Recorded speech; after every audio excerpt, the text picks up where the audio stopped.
Hello guys, ಇನ್ನೊಂದು ಹೊಸ ವಿಡಿಯೋಗೆ ನಿನ್ನ ಎಷ್ಟೇ ಸ್ಕಿಲ್ ಹಿಡ್ಕೊಂಡು ಓಡಿಸಿದ್ರು ಬೆಂಗಳೂರಲ್ಲಿ ಯಾವನಾದರೂ ಒಬ್ಬ ಎಡವಟ್ ಮಾಡೇ ಮಾಡ್ತಾನೆ. ಯಾ ಅಲ್ಲಿ ಆಡಿ 350 ಆ ಗಾಡಿ ನಾನು ಲಾಸ್ಟ್ ಟೈಮ್ ಬರ್ಬೇಕಾದ್ರೆ ಆ ಗಾಡಿ ರೆಡಿ ಮಾಡ್ತಿದ್ರು. ಮೋಸ್ಟ್ಲಿ ರೆಡಿ ಮಾಡಿ ನಿಲ್ಸಿದ್ದಾರೆ ಆಗಲೇ. ಓಟ್ ಬರಲ್ಲ ಇಲ್ಲ ಈಗ ಹೇಗೆ? ಹೌದಾ, ಸರಿ.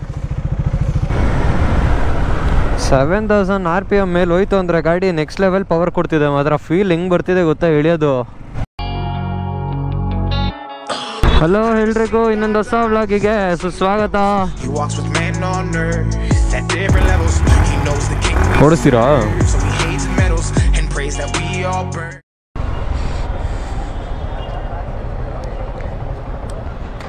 210 ಹಾಕಿ.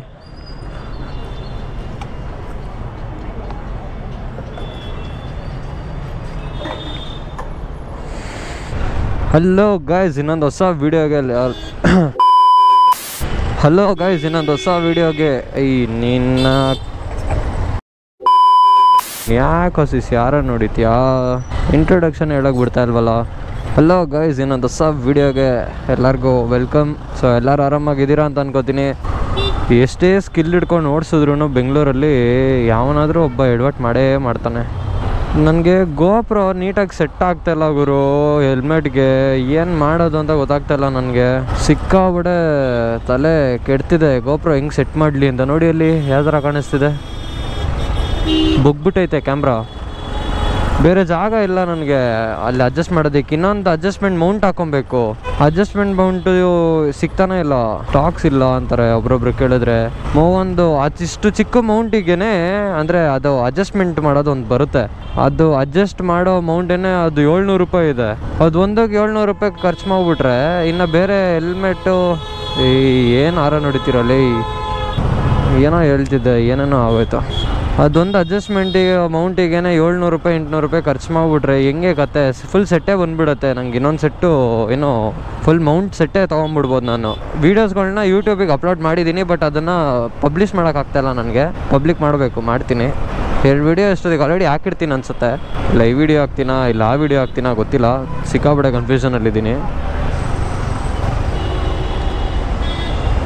ಒಬ್ಬ ಮುಳ್ಳಿನ ಗಿಡ ಹೊಡೆದಿದ್ದಿದ್ರೆ ಕೈ ಗೋವಿಂದ. ನಾನು ಇವನು ಬಸ್ಸ ನೋಡಿ ಏನು ಹಿಡಿತಾನೆ ಯಪ್ಪ. ನನ್ಗೆ ಸೀರಿಯಸ್ಸಾಗಿ ಗಾಬರಿ ಆಗುತ್ತೆ. ನನ್ನ ಮಕ್ಳು ಹಾರ ನೋಡಿತಾ ಇರೋದು ನೋಡಿದ್ರೆ. ನೋಡಿರ್ತೀನಿ, ಎಲ್ಲ ದೂರ ಇರ್ತಾರೆ, ನಮ್ಮ ಜಡ್ಜ್ಮೆಂಟ್ಗಳು ಕರೆಕ್ಟಾಗಿರ್ತವೆ. ಇವರು ಅಲ್ಲಿಂದನೇ ಹಾರ ನೋಡ್ಕೊ ಬರ್ತಾರೆ. ಇವರು ಎಂಥ ಅಂದರೆ ಯಪ್ಪ, ಯಾಕೆ ಕ್ಯಾಮ್ರಾ ಆಫ್ ಆಗ್ತಿದೆ? SD ಕಾರ್ಡ್ ಸರಿ ಇಲ್ಲ ಅನಿಸುತ್ತೆ. ಇವತ್ತು ನನ್ನ ಗಾಡಿ ಸರ್ವಿಸಿಗೆ ಹೋಗ್ಬೇಕಿತ್ತು. ಸೊ ಬೆಳಗ್ಗೆ ಇದ್ದಿದ್ದ ಕೆಲಸ ಎಲ್ಲ ಮುಗಿಸ್ಕೊಂಡು ಮಧ್ಯಾಹ್ನ ಓಟಿದ್ದೀನಿ. ಇವಾಗ ಆಲ್ಮೋಸ್ಟ್ 1 o'clock ಆಗಿದೆ. ಏನು ಮಾಡೋದು, 1 o'clock ಆಗೋಯ್ತು. 1 ಗಂಟೆಗೆ ನಾನು ಅಲ್ಲಿ ಇರಬೇಕಿತ್ತು. ಸ್ವಲ್ಪ ಬೇರೆ ಕೆಲಸ ಇತ್ತು ಮನೇಲಿ, ಅದನ್ನೆಲ್ಲ ಮುಗಿಸ್ಕೊಂಡು ಮನೆ ಕೆಲಸ ಅಲ್ಲಿ ಬಿಟ್ಟೋವಾಗ ಸೀನೇ ಇಲ್ಲ ಅಂದ್ಕೊಳ್ಳಿ. ಅಲ್ಲಿ ಮುಗಿಸ್ಬಿಟ್ಟೆ ಹೋಗಬೇಕು. ಇಲ್ಲ ಅಂದರೆ ಮನೇಲಿ ನನ್ನನ್ನು ಮುಗಿಸ್ಬಿಡ್ತಾರೆ ಮಾಡಿಲ್ಲ ಅಂದರೆ. ಸೊ ಹಾಗಾಗಿ ಇವಾಗ ಊಟ ಮಾಡಿಕೊಂಡು ಹೊರಟಿದ್ದೀನಿ. ಇರಪ್ಪ ಹೋಗ್ಬಿಡ. ವಾರ ಪೂರ್ತಿ ಕಾಲೇಜು ಮನೆ. ಇವತ್ತೊಂದು ದಿವಸ ರಜೆ ಹಾಕಿ ನನಗೆ ಇಷ್ಟಪಟ್ಟಿರೋ ಕೆಲಸ ಮಾಡೋಣ ಅಂತ. ಕಾಲೇಜ್ಗೆ ಹೋಗೋದು ಒಂದು ಕಡೆ ಚೆನ್ನಾಗಿರುತ್ತೆ, ಬಟ್ ನಮಗಿನ್ನೂ ಹತ್ರ ಆಗಿರೋಂತಹ ಕೆಲಸಗಳನ್ನ ಮಾಡೋದ್ರಲ್ಲಿ ಸಿಗೋ ಖುಷಿನೇ ಬೇರೆ. ಸೊ ಅದರಲ್ಲಿ ವಾರಕ್ಕೆ 1 ದಿವಸ ರಜೆ ಹಾಕೋದ್ರಲ್ಲಿ ಏನೋ ತಪ್ಪಿಲ್ಲ ಅನ್ಕೋತೀನಿ. ಶಿವರಾತ್ರಿ ಆದಮೇಲೆ ಅಂತೀನಿ ಕೇಳಂಗಿಲ್ಲ. ಫುಲ್ ಬಿಸಿ ಗಾಳಿ, ಬಿಸಿ ವೆದರು. ಯಾರು ರೈಡು ಮಾಡೋಂಗಿಲ್ಲ, ಏನೂ ಮಾಡೋಂಗಿಲ್ಲ.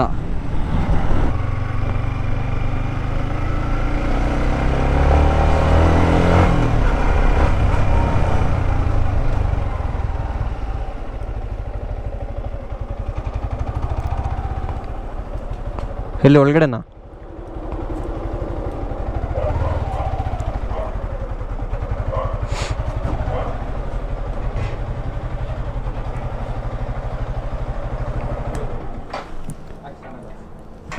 ಓಕೆ.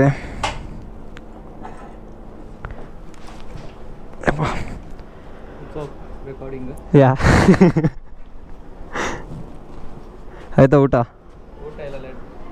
ಏಕೆ? ಹಾಂ, ಹ್ಞೂ ಮನೆಯಲ್ಲ ಮಾಡ್ಕೊಂಬಂದ.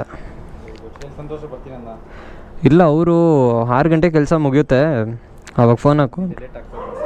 ಹೌದಾ, ಫೋನ್ ಮಾಡು ನೋಡೋಣ ಅಂದರು. ನಿಶಾಲ್ ಬ್ರೋ ಏನಂತಾರೆ ಕೇಳು ಅಂದರು. ಸರಿ ಆಯಿತು ಬ್ರೋ ಮಾಡ್ತೀನಿ ಅಂದ್ಬಿಟ್ಟು ಸುಮ್ಮನೆ ಅದೇ. ನಿಶಾಲ್ ಬ್ರೋ ಗಾಡಿ ಇಲ್ಲ, ಅದು ತುಂಬ ದಿವಸ ಆಗಿತ್ತು ಅವ್ರ ಗಾಡಿ ನೋಡಿ. ಡ್ಯೂಕ್ 390 ಅನ್ಸುತ್ತೆ ಅದು. ಇಲ್ಲ ನೋಡಿ ಬೂಸ ಇದೆ, ಅಲ್ಲಿ ಆಡಿ 350. ಆ ಗಾಡಿ ನಾನು ಲಾಸ್ಟ್ ಟೈಮ್ ಬರ್ಬೇಕಾದ್ರೆ ಆ ಗಾಡಿ ರೆಡಿ ಮಾಡ್ತಿದ್ರು, ಮೋಸ್ಟ್ಲಿ ರೆಡಿ ಮಾಡಿ ನಿಲ್ಸಿದ್ದಾರೆ ಆಗಲೇ. ಸೊ ಇಲ್ಲಿ ಇನ್ನೊಂದು ಆ್ಯಕ್ಟಿವಾ ಮಾಡ್ತಾಯಿದ್ದಾರೆ. ಯಾರ್ದು ಬ್ರೋ ಆ್ಯಕ್ಟಿವಾ? ಓ ಅವು 2 hours later.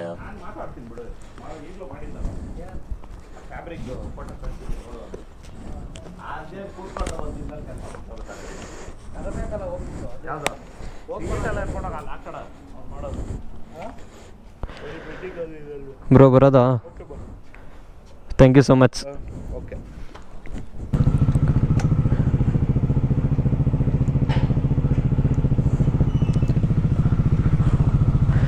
Thank you bro, bye, see you.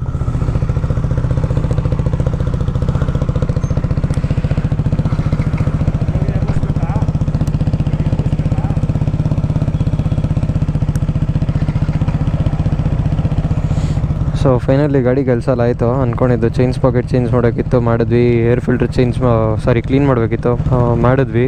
And ಇನ್ನೊಂದು 2-3 ಕೆಲಸಗಳು ಇತ್ತು, ಅದನ್ನು ಕೂಡ ಮಾಡಿ ಮುಗಿಸಿದ್ದೀನಿ. ಹೇಳ್ತೀನಿ ಇನ್ನೊಂದೇನು ಅಂತ. ಬ್ರೋ ಅದು ಒಂದು ಐಟಮ್ ರಿಟರ್ನ್ ಕೊಡಬೇಕಿತ್ತು. ನಾನು ಓಟ್ ಬರಲ್ಲ ಇಲ್ಲ ಈಗ ಹೇಗೆ? ಹೌದಾ, ಸರಿ ಕೊಡ್ತೀರಾ?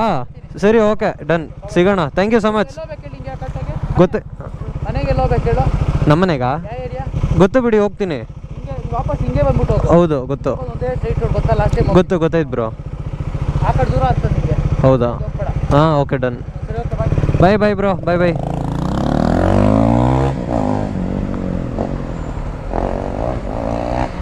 ಸೊ ಇಲ್ಲೊಂದು ಐಟಮ್ ರಿಟರ್ನಿಗೆ ಕೊಡಬೇಕಿತ್ತು, ರಿಟರ್ನಿಗೆ ಕೊಟ್ಬಿಟ್ಟು ನಾವು ಓಡೋಣ ಮನೆಗೆ. 7000 RPM ಮೇಲೆ ಹೋಯ್ತು ಅಂದರೆ ಗಾಡಿ ನೆಕ್ಸ್ಟ್ ಲೆವೆಲ್ ಪವರ್ ಕೊಡ್ತಿದೆ ಮಾತ್ರ. ಫೀಲ್ ಹೆಂಗೆ ಬರ್ತಿದೆ ಗೊತ್ತಾ ಇಳಿಯೋದು. ಅಯ್ಯಯ್ಯೋ ಕ್ಲೋಸ್ ಮಾಡ್ಕೊಂಡು ಹೋಗ್ಬಿಟ್ಟವನೇ ಬ್ರೋ. ಇಲ್ಲಿ ಅವ್ನ ಅಂಗಡಿ ಕ್ಲೋಸ್ ಮಾಡಿಬಿಟ್ಟಿದ್ದಾನೆ, ಏನು ಮಾಡೋದು? ಹೌದಾ, ಸರಿ ಓಕೆ ಡನ್. ಹಂಗಂದರೆ ಸ್ಟಾಕಲ್ಲಿ ಇದ್ದಿದ್ದು ರೇರ್ ಚೈನ್ ಸ್ಪಾಕೆಟು ಕರೆಕ್ಟಾಗಿದೆಯಾ ಅಂದರೆ ಸ್ವಲ್ಪ ಚೆನ್ನಾಗಿದೆ, ಅದೇನಷ್ಟು ಹಾಳಾಗಿಲ್ಲ. ಇನ್ನೂ ಒಂದು 70% ಲೈಫ್ ಇದೆ ಅದರಲ್ಲಿ. ಸೊ GB ಸ್ಪಾಕೆಟ್ ಅಂತ ಹೇಳ್ತೀವಿ. ಸೊ GB ಸ್ಪಾಕೆಟ್ ಒಂದು ಹೋಗಿತ್ತು, ಬಟ್ ಅದೊಂದೊಂದು ಚೇಂಜ್ ಮಾಡ್ಕೊಂಡು ಓಡಿಸ್ಬೋದು. ಬಟ್ ಅದು ತುಂಬ ಅಡ್ಜಸ್ಟ್ಮೆಂಟ್ಸ್ ಥರ ಆಗ್ಬಿಡುತ್ತೆ. ಸೊ ಅದರಿಂದ ಬೇಡ ಅಂತ ಅಂದ್ಕೊಂಡು ಹೊಸದೇ ಎಲ್ಲ ಆಲ್ಮೋಸ್ಟ್ ಎಲ್ಲ ಹೊಸದೇ ತೊಗೊಂಬಂದಿದ್ದೀನಿ. ತೊಗೊಂಬಂದು ಬೆಳಗ್ಗೆ ತೊಗೊಂಬಂದಾಗಲೇ ಒಂದು ದಿವಸ ಆಗಿತ್ತು, ತೊಗೊಂಬಂದಾಗಲೇ ಒಂದು ವಾರ ಆಗಿತ್ತು. ಆ್ಯಕ್ಚುಲಿ ಲಾಸ್ಟ್ ವೀಕೆ ಈ ಕೆಲಸನೆಲ್ಲ ಮಾಡಿ ಮುಗಿಸ್ಬೇಕಿತ್ತು ನಾನು, ಬಟ್ ಸ್ವಲ್ಪ ಕೆಲವು ಕಾರಣಗಳಿಂದ ಮಾಡೋಕ್ಕಾಗಲಿಲ್ಲ. ಆಮೇಲೆ ನಿಶಾಲ್ ಬ್ರೋನು ಅಷ್ಟು ಫ್ರೀ ಇರಲಿಲ್ಲ, ಬೇರೆ ಬೇರೆ ಗಾಡಿಗಳೆಲ್ಲ ಕೆಲಸಗಳಿತ್ತಲ್ವ. ಸೊ ಅದಕ್ಕೆ ಮಾಡೋಕ್ಕಾಗಿರಲಿಲ್ಲ. ಸೊ ಇವಾಗ ಮಾಡಿ ಮುಗಿಸಿ ಸಿಕ್ಕಾಬಡೆ ಸುಸ್ತು ಗುರು. ಬೆಳಗ್ಗೆಯಿಂದ ನಿಂತ್ಕೊಂಡೇ ಇದ್ದೀವಿ, ಆದರೂ ಕೂಡ ಇಷ್ಟು ಲೇಟ್ ಆಯಿತು ನೋಡಿ ಕೆಲಸ.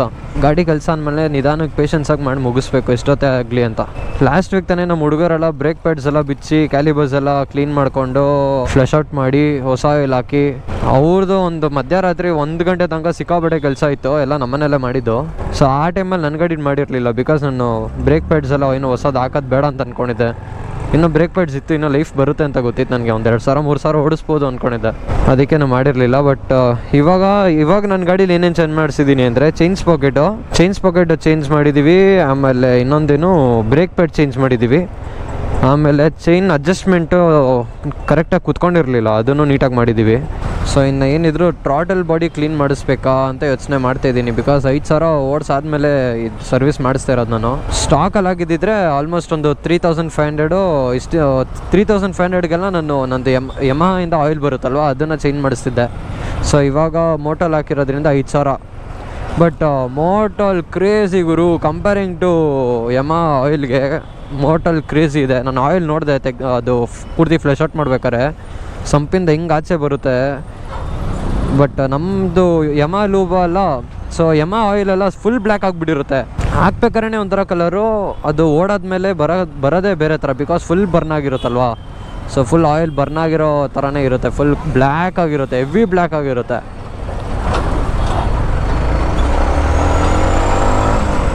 ಬಟ್ ಮೋಟಲ್ ಅಷ್ಟು ಬ್ಲ್ಯಾಕ್ ಆಗಿರಲಿಲ್ಲ ಗುರು, ಬಿಕಾಸ್ ಆಯಿಲ್ ಬರೋದೇ ರೆಡ್ಡು.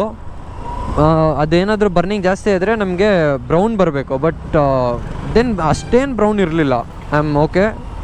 ಸೊ ನನಗೆ ತುಂಬ ಖುಷಿ ಆಯ್ತಪ್ಪ ಮೋಟಲ್ ಆಯಿಲ್ ಯೂಸ್ ಮಾಡಿದ್ದಕ್ಕೆ. ನಾನು ನಿಮಗೆಲ್ಲ ಪ್ರಿಫರ್ ಮಾಡಿದ್ರೆ ಅದು ಪ್ರಾಬ್ಲಿ ನಿಮಗೆ ತಪ್ಪ ಆಗ್ಬೋದು, ಆಮೇಲೆ ನನ್ನನ್ನು ಬ್ಲೇಮ್ ಮಾಡ್ತೀರಾ. ಸೊ ನಾನೇನೋ ಯಾರಿಗೂ ಪ್ರಿಫರ್ ಮಾಡೋಕ್ಕೋಗಲ್ಲ. ಸೊ ನಿಮ್ಗೇನಾದ್ರು ಇಷ್ಟ ಇದ್ದರೆ ನೀವು ಹಾಕಿಸ್ಕೊಳ್ಳಿ, ಯೂಸ್ ಮಾಡ್ಬೋದು. ಎಷ್ಟೊಂದು ಜನ ಯೂಸ್ ಮಾಡ್ತಾಯಿದ್ದಾರೆ. ಏರ್ ಪ್ರೆಷರ್ ಚೆಕ್ ಮಾಡಿಸ್ಬೇಕು.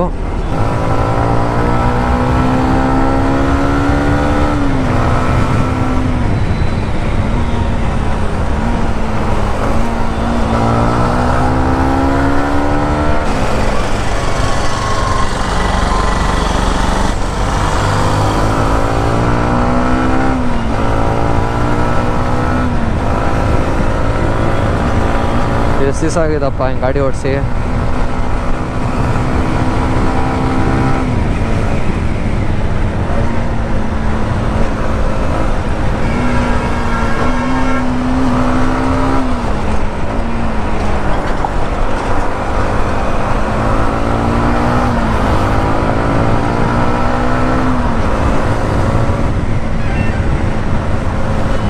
ಸೊ ಓಕೆ ಗೈಸ್, ನಿಮ್ಗೆ ಈ ವಿಡಿಯೋ ಇಷ್ಟ ಆಗಿದ್ರೆ ನನ್ನ ಚಾನಲ್ನ ಸಬ್ಸ್ಕ್ರೈಬ್ ಮಾಡ್ಕೊಳ್ಳಿ.